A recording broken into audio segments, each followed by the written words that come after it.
Baik, saya buka dulu kelas pada sore hari ini. Bismillahirrahmanirrahim. Assalamualaikum warahmatullahi wabarakatuh. Waalaikumsalam. Syukur Alhamdulillah pada sore hari ini kita masih diberikan nikmat berupa kesehatan oleh Allah Subhanahu wa taala sehingga kita bisa eh, melaksanakan pertemuan ke-12 ini ya, pertemuan ke-12 untuk mata kuliah teori bahasa dan otomata.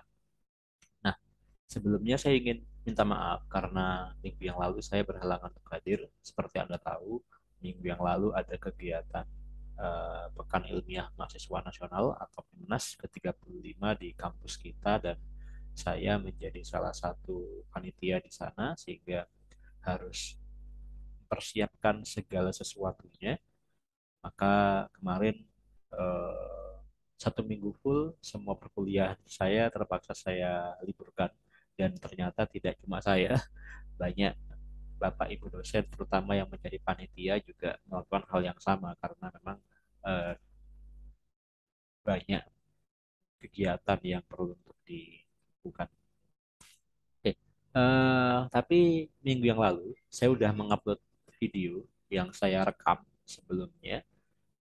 Sudah saya upload di LMS Anda. Bagi yang mungkin belum menonton video itu bisa coba ditonton karena di video itu saya menjelaskan tentang konsep dasar dari aturan produksi ya. Jadi kalau misalkan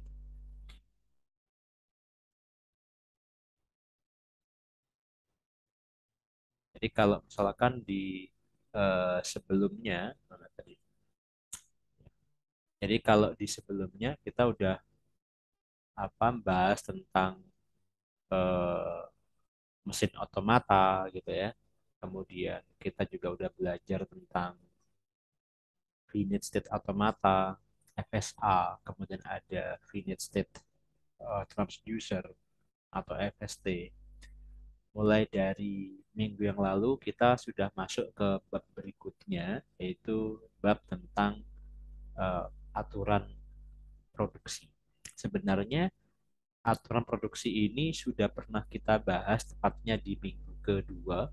Kalau Anda mungkin masih ingat, di pertemuan kedua kita sudah bahas tentang hierarki Chomsky, di mana di situ kita membahas tentang apa itu aturan produksi, tentang apa itu eh, apa aturan apa aturan eh, grammar gitu ya, aturan tata bahasa, di mana di situ ada hierarki Chomsky, ada tipe 0, tipe 1 dan seterusnya itu, ada konteks free grammar, ada regular expression. Sudah kita bahas di pertemuan kedua. Anda bisa coba cek lagi di video tentang hal tersebut. Nah, mungkin ada yang bertanya, apa sih Pak hubungannya antara mesin otomata yang kita bahas di bab-bab sebelum ini dengan aturan produksi? Kok sepertinya kayak terputus gitu ya, kayak nggak nyambung. Sebenarnya bukan tidak nyambung. Anda mungkin masih ingat bahwa dalam setiap mesin otomata itu pasti ada input string yang dimasukkan ke mesin otomata tadi untuk kemudian diubah menjadi suatu output. Nah, output di sini bergantung pada mesin otomatanya. Kalau jenisnya adalah FSA, maka nanti akan diubah menjadi output dikenali atau ditolak. Sedangkan kalau jenis mesinnya adalah FST, maka nanti output yang dihasilkan itu bergantung pada eh, apa si pembuat mesin otomatanya gitu ya, mau bentuk keluarannya seperti apa. Nah, bagaimana caranya kita bisa menghasilkan input string ini? Kan di FSA ataupun di FST ketika kita membahas tentang itu biasanya kita masukkan, misal kita berikan input string AA, BBC misalkan gitu. Nah, dari mana AA, BBC ini muncul? Input string ini munculnya dari mana? Input string itu munculnya dari aturan produksi. Jadi aturan produksi itu pada dasarnya adalah suatu aturan, suatu rule yang tujuannya adalah untuk membangkitkan suatu string. Nah, string yang dibangkitkan oleh aturan produksi inilah yang nanti akan dimasukkan ke mesin automata. Begitu.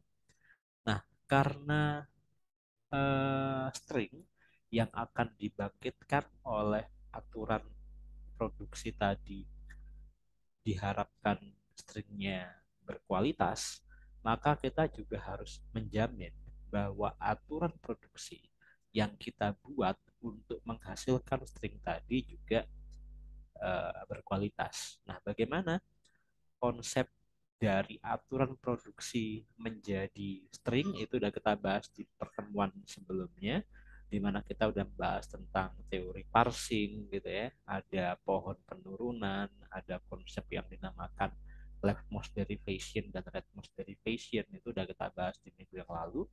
Hari ini kita akan fokus tentang bagaimana caranya kita bisa menghilangkan kasus rekursif yang terjadi pada suatu aturan produksi.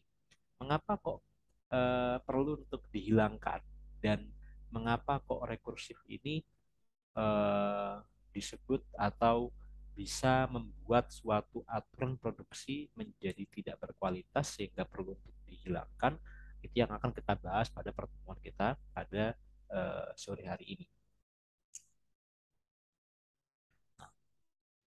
Pertama, kita akan pelajari dulu tentang rekursif pada aturan produksi. Anda mungkin sudah familiar dengan konsep rekursif di bahasa pemrograman. Di bahasa pemrograman kita belajar bahwa rekursif itu kalau misalkan kita punya fungsi atau punya metode, kemudian eh, di dalam fungsi tersebut atau di dalam metode tersebut kita manggil fungsi itu sendiri. Jadi ibaratnya kayak dia manggil dirinya sendiri. Itu kan rekursif gitu ya. Contohnya kayak singkatan lah. PHP itu kan kalau Anda coba googling apa kepanjangan dari PHP, maka Anda akan mendapatkan bahwa kepanjangan dari PHP adalah PHP dan seterusnya gitu ya. Jadi ada rekursif di sana. Nanti coba aja googling kepanjangan dari PHP. Itu ada rekursif di sana. Jadi tentang rekursif pada aturan produksi, kadang dijumpai ada aturan produksi yang memiliki simbol variabel yang sama, baik di sisi kiri maupun di sisi kanan. Contoh misalkan seperti ini. Simbol A menghasilkan AB. Nah, ini kan ada rekursif. Jadi di sini A menghasilkan A lagi. Artinya, kalau A yang di sebelah sini saya turunkan, ya dia akan menjadi AB lagi. Kalau saya turunkan, ya jadi AB lagi. Terus seperti itu. Berarti ini kan rekursif ya. Nilai A yang ada di sebelah kiri, yang ini, itu diulangi lagi di sebelah kanan. Contohnya lagi kayak gini. C menghasilkan AC. Nah, C-nya ini kan juga rekursif. Gitu kan. Karena dia mengulang simbol yang ada di sebelah kiri. D menghasilkan DBC. Nah, D di sini kan juga rekursif. Ya. Atau A menghasilkan AAB. A di sini juga rekursif. Jadi, rekursif dalam aturan produksi adalah kalau ada simbol variabel di sisi kiri yang muncul kembali di sisi kanan. Itu namanya rekursif. Ini kan sisi kiri ya, di sini sisi kanan. Jadi kalau Anda menjumpai ada simbol variabel, ya simbol variabel itu biasanya dilambangkan dengan huruf kapital. Kalau Anda menjumpai ada simbol variabel yang di sebelah kiri, kok muncul lagi di sebelah kanan, itu yang disebut sebagai rekursif. Nah, rekursif pada aturan produksi ini dibagi menjadi dua jenis. Yang pertama adalah rekursif kiri. Ini dilihat dari lokasi kemunculannya. Rekursif kiri itu kalau ada simbol variabel di sisi kiri, muncul kembali di sisi kanan dan menempati posisi paling kiri. Contohnya kayak gini. Huruf A atau simbol A, dia kan muncul di sisi kiri. Di sisi kanan, dia muncul lagi A. Dan dia posisi kemunculannya itu ada di paling kiri, ya, atau di posisi paling depan, paling awal. Atau contoh lain kayak gini. B menghasilkan BBAC. Simbol variabel di sisi kiri muncul kembali di sisi kanan dan posisi kemunculannya itu ada di posisi paling kiri. Ini namanya adalah rekursif kiri. Sebaliknya, ada juga yang disebut sebagai rekursif kanan. Sesuai dengan namanya, rekursif kanan itu ketika ada simbol variabel di sisi kiri yang muncul kembali di sisi kanan dan menempati posisi paling kanan. Contohnya, di sini ada A menghasilkan BCA. Nah, jadi simbol A di sisi kiri muncul kembali di sisi kanan dan dia berada di posisi paling kanan. Ini juga sama. B menghasilkan BACB. B simbol variabel di sisi kiri muncul kembali di sisi kanan dan menempati posisi paling kanan. Ini disebut sebagai rekursif kanan. Nah, rekursif kiri dan rekursif kanan itu bisa jadi eh, berbahaya atau bisa jadi perlu untuk dihilangkan, tapi bisa juga tidak perlu dihilangkan karena dianggap tidak berbahaya. Berbahaya atau tidak berbahayanya itu bergantung pada jenis penurunan yang digunakan. Kemarin kita udah bahas bahwa ada dua jenis penurunan, ada dua jenis parsing. Ya. Yang pertama adalah leftmost derivation. Kalau leftmost derivation, maka penurunannya itu akan dilakukan kepada variabel yang berada di posisi kiri terlebih dahulu. Sedangkan kalau rightmost derivation itu akan eh, apa penurunannya itu akan dilakukan untuk variabel di sisi kanan terlebih dahulu. Jadi kalau leftmost derivation, misalkan di sini saya punya BBAC seperti ini, maka B itu akan diturunkan lebih dulu, baru kemudian yang A. Tapi kalau yang rightmost derivation, yang A diturunkan lebih dulu, baru yang B gitu kan. Nah, tata bahasa atau grammar itu biasanya atau yang paling banyak itu menggunakan konsep leftmost derivation. Ya, itulah kenapa kalau Anda belajar tentang konsep searching dan lain sebagainya itu mesti selalu dimulai dari sebelah kiri karena memang eh, komputer itu biasanya memang dia cara kerjanya itu dimulai dari sebelah kiri ke kanan. Kalau kita lihat array atau mungkin struktur data yang lain itu kan mesti yang posisi sebelah kiri itu indeks pertama gitu kan, indeks ke nol, baru kemudian yang sebelah kanan itu indeks yang berikutnya. Jadi komputer pada dasarnya dia prefer untuk mengerjakan segala sesuatunya itu dari kiri. Itulah kenapa aturan tata bahasa atau grammar itu biasanya juga lebih sering menggunakan konsep parsing yang leftmost derivation, ya. Maka dari itu, untuk jenis rekursif yang biasanya ditangani adalah rekursif kiri. Rekursif kanan tidak masalah. Rekursif kiri yang perlu untuk ditangani. Nah, mengapa kok perlu ditangani, Pak? Ini. Apa sih yang terjadi ketika ada rekursif pada suatu atur produksi?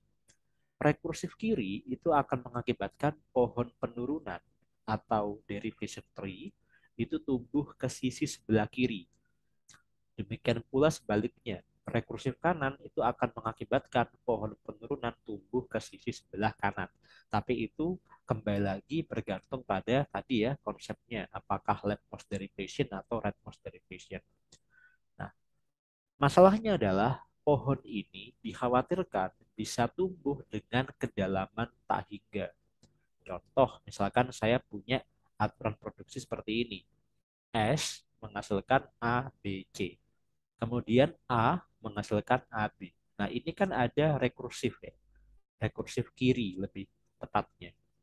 Nah, karena dia rekursif kiri, ya, kalau misalkan ini saya eh, buat sebagai apa menjadi pohon penurunan, berarti yang pertama adalah dari simbol S dia menurunkan atau menghasilkan simbol A, B, C, gitu ya. Karena dia rekursif kiri, maka yang A itu menghasilkan AB, A di sini menghasilkan AB lagi, A di sini menghasilkan AB lagi, dan seterusnya. Nah, kalau kita misalkan melakukan penurunan dan kita menggunakan Laplace derivation, nanti sistem kita akan terjebak di sini, di pohon penurunan yang entah dia berakhir sampai kapan. Gitu. Kalaupun dia kedalamannya itu berhingga, gitu ya, tapi itu juga akan membuat waktu penurunannya, proses parsingnya itu akan menjadi lama. Itulah kenapa rekursif kiri sebaiknya dihindari. Ya. Bagaimana caranya menghindari rekursif kiri? Ya, rekursif kirinya perlu untuk dihilangkan, diubah menjadi eh, aturan produksi yang tidak memiliki rekursif atau diubah menjadi rekursif kanan. Itu tidak masalah. Yang penting tidak rekursif kiri. Begitu. Kenapa rekursif kiri sebaiknya dihilangkan? Dalam banyak penerapan tata bahasa, rekursif, terutama rekursif kiri, tidak diinginkan. Hal ini dikarenakan banyak grammar yang menggunakan jenis penurunan left post derivation. Ini yang saya bahas tadi. Untuk menghindari penurunan yang bisa mengakibatkan loop tak hingga, hilangkan sifat rekursif pada aturan produksi.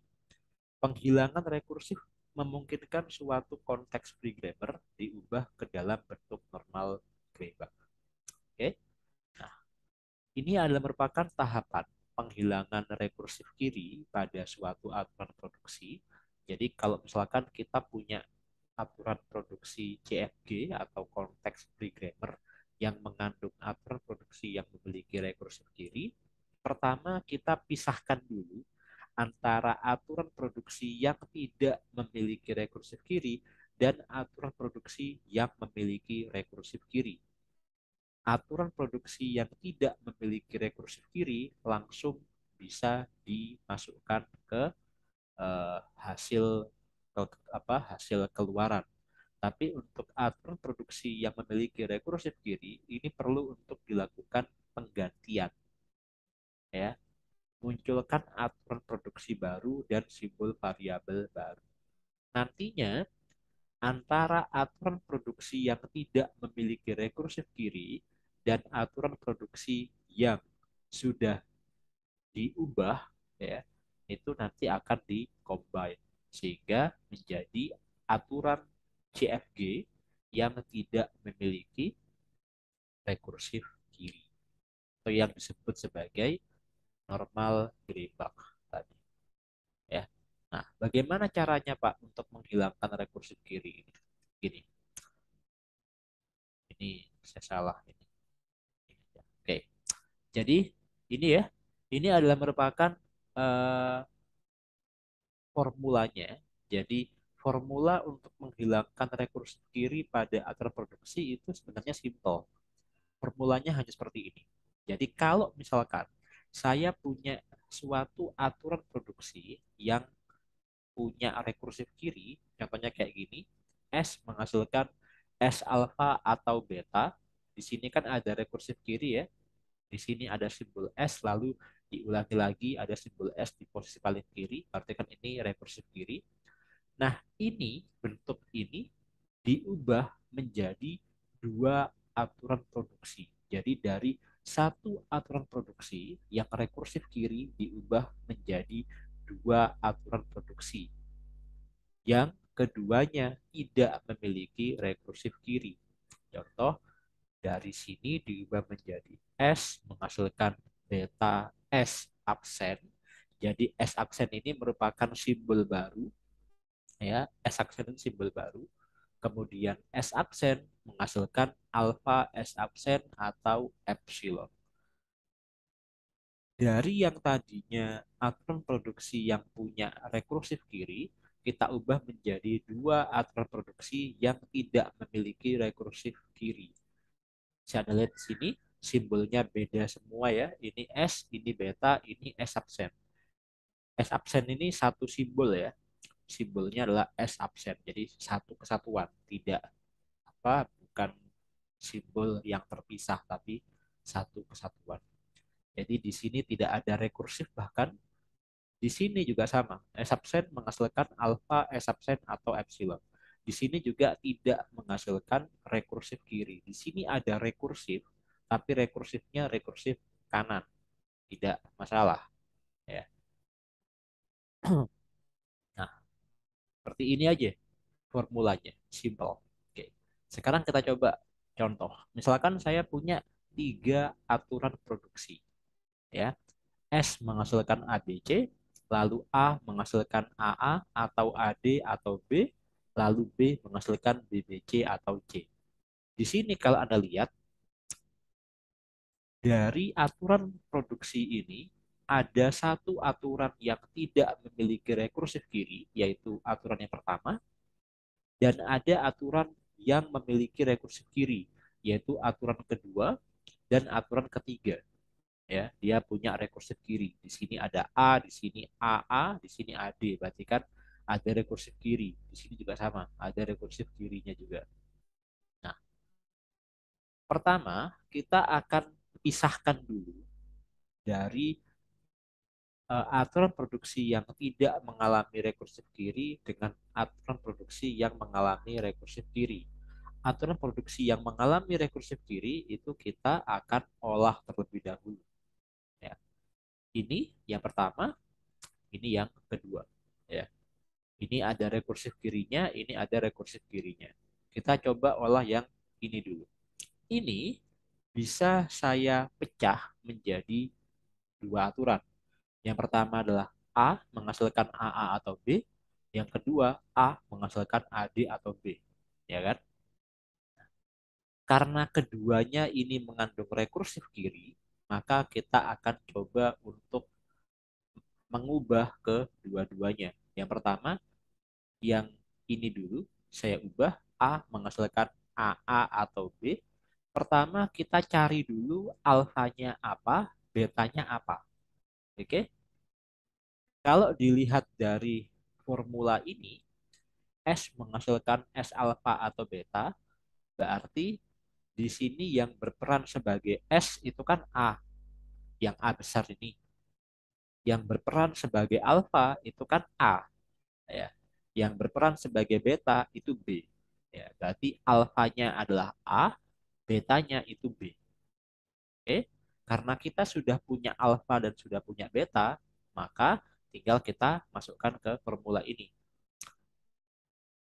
Pertama, S menghasilkan beta S absen. Karena di sini S-nya adalah A, betanya adalah B, maka bisa saya ubah menjadi bentuk A menghasilkan B A absen. Oke. Kemudian yang kedua, S absen menghasilkan alfa S absen atau epsilon. Di sini S absen adalah A absen, alfanya adalah A. Maka menjadi seperti ini. A absen menghasilkan A absen atau epsilon. Dari sini berarti kita sudah bisa menghilangkan rekursif kiri dari aturan produksi yang ini. Oke, dari yang tadinya A menghasilkan AA atau B menjadi A. A menghasilkan B A absen dan A absen menghasilkan A absen atau epsilon. Oke. Sekarang dengan cara yang sama kita akan menghilangkan sifat rekursif kiri untuk aturan produksi yang ini. Sama, kita cari dulu alfanya apa, betanya apa. Di sini berarti alfanya adalah D, betanya adalah B. Oke.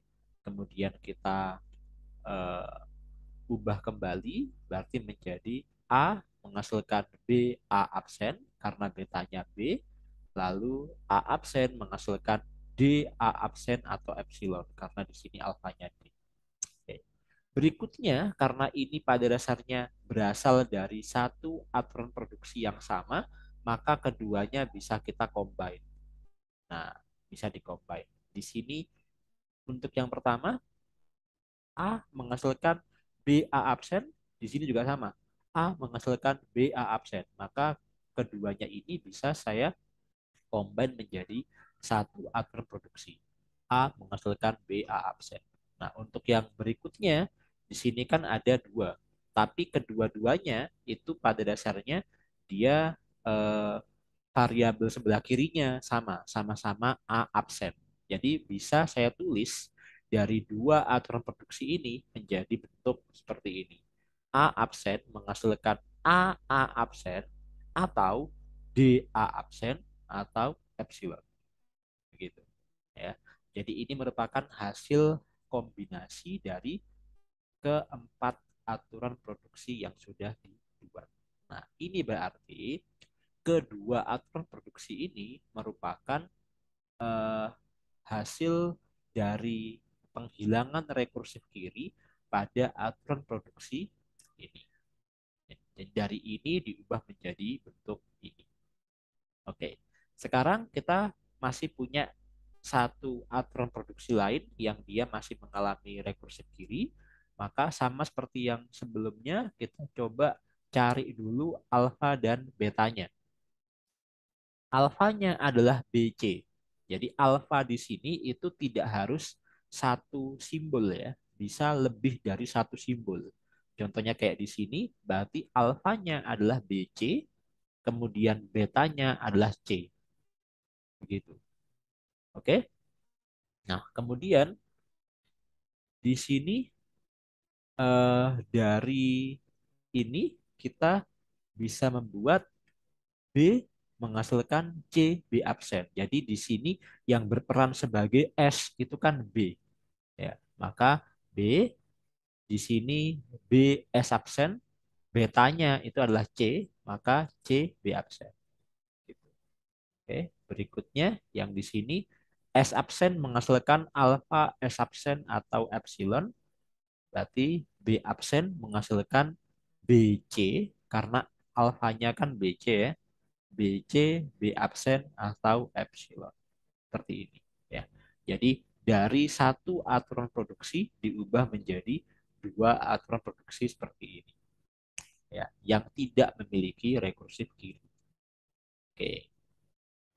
Kalau sudah berarti tinggal kita gabungkan. Tadi kan yang pertama untuk aturan produksi yang ini itu kan tidak mengalami rekursif kiri ya, berarti langsung saja kita tuliskan di sini. Kemudian ini kita masukkan juga di sini ya. Yang terakhir ini saya masukkan di sini. Nah, jadi dari tiga aturan produksi kita ubah menjadi lima aturan produksi yang tidak memiliki rekursif kiri. Ini kalau misalkan Anda ingin membuktikan bahwa sebenarnya kedua aturan produksi ini itu sama, caranya gampang. Tinggal Anda coba turunkan. Jadi coba Anda turunkan suatu string ya dari kedua aturan produksi ini. Nanti Anda akan bisa menemukan string yang sama persis. Karena pada dasarnya kedua aturan produksi ini adalah ekuivalen. Jadi string yang dihasilkan itu pasti sama. Kalau misalkan string itu bisa diturunkan dari aturan produksi ini, maka string yang sama juga harusnya bisa diturunkan dari aturan produksi ini. Begitu. Oke, itu terkait teknik penghilangan rekursif kiri pada aturan produksi. Nah, untuk simbol A absen, B absen di sini itu bisa Anda ganti dengan simbol-simbol yang lain ya.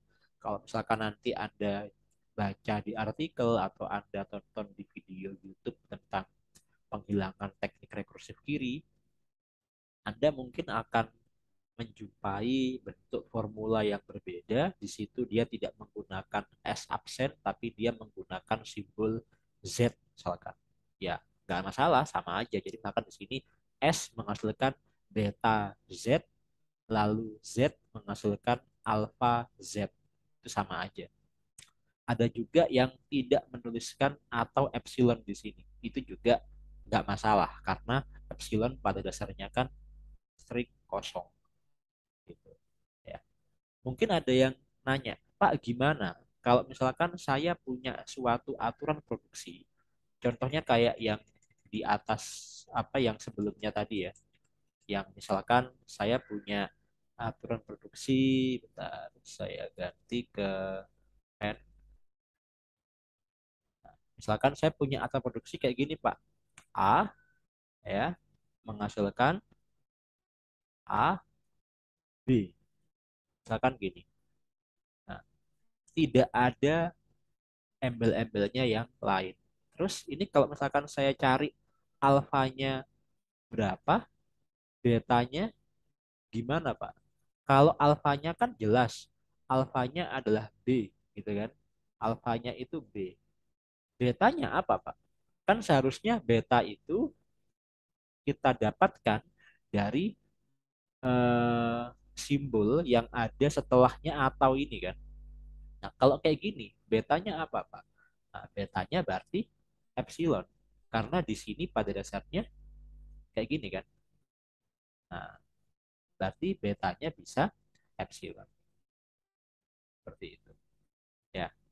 Nah, karena betanya epsilon, maka bisa saya buat kalau misalkan di sini ada A menghasilkan AB, maka nanti aturan produksinya bisa jadi A ya menghasilkan, karena epsilon nggak perlu kita tulis ya langsung aja A absen. Nah, kayak gini. Lalu yang kedua berarti A absen menghasilkan B A absen. Tuh, gini. Bisa kita kasih atau epsilon di sini. Nah, gitu. Ya, itu kalau misalkan kita punya aturan produksi yang nah kayak gini. Jadi kalau A menghasilkan AB itu kalau misalkan rekursif kirinya mau dihilangkan, ya dia akan menjadi A menghasilkan A absen menghasilkan B A absen atau epsilon gitu. Karena betanya adalah epsilon pada dasarnya gitu ya. Itu terkait dengan teknik penghilangan rekursif kiri pada aturan produksi. Kalau misalkan ada yang ingin ditanyakan, saya persilahkan.